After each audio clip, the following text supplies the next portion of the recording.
For Off the Block, I'm Vane Lopes, and we are now joined by Brendan Ledwith as Trine University is preparing to host the Division III Grow the Game Challenge taking place in Angola, Indiana this weekend. And, Coach, I have to ask you, a pretty intriguing matchup, a bunch of first-year programs battling. What can we expect from you guys in the tournament this weekend? I mean, I think from our team and from all the teams, you're going to see some really great volleyball. I know these teams have been working hard. The coaches especially have been working hard for over a year to get kids on campus and get ready for the start of their seasons. Yeah. Now, Coach, as we talked to you here on Wednesday night, you just finished up your season opener.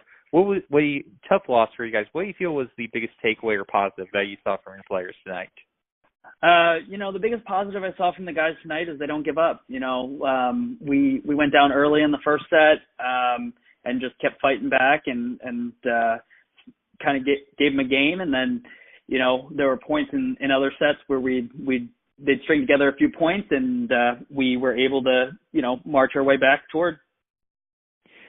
Now, I want to ask you with Trine, obviously it's a unique history, obviously with their previously being men's program, then them cutting the sport in the early 2000s.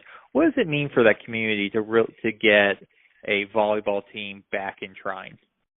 I think it means a lot. There's a lot of staff on campus who remember the volleyball team and how good they were, and the alumni are really very excited that, Trine volleyball is back. And, just wandering around the country, last year recruiting, I ran into so many people who had just random connections to Trine and the volleyball program there.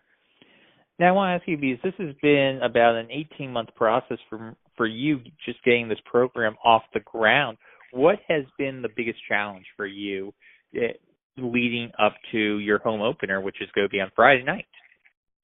A lot of, the biggest challenge is, taking a bunch of guys who have very little college experience and getting them up to speed and getting them to see the game at that next step without having senior leadership to kind of be like, this is how fast we go and this is what we do and that kind of thing. Now, you look at the teams that are coming on in. Who do you feel is going to be your toughest matchup this weekend? Honestly, none of these teams have played that many games, so it's with everybody being a first-year program, it's very, very up in the air, and I think every game will be competitive.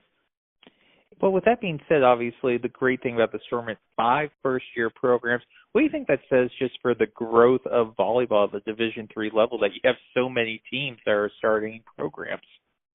Yeah, I mean, it's a great thing for Division III and for the growth of men's volleyball that we're able to host a tournament that has 5 first-year programs, and there were a bunch more out on the East Coast. These were just the ones in the Midwest.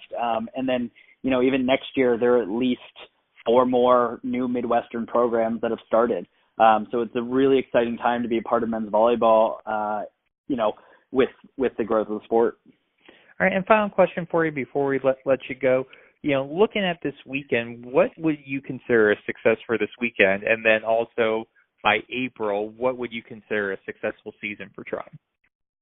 Yeah, I mean, I think for this weekend, the biggest thing is if we are consistent and we're, playing pretty clean volleyball, that will be a great success for our weekend. And, come April, we feel like after playing tonight, we know we can hang with some of the bigger, better teams and more experienced teams. So, getting a couple wins under the belt by the end of the year is a goal that we have and would be what we consider successful with our season.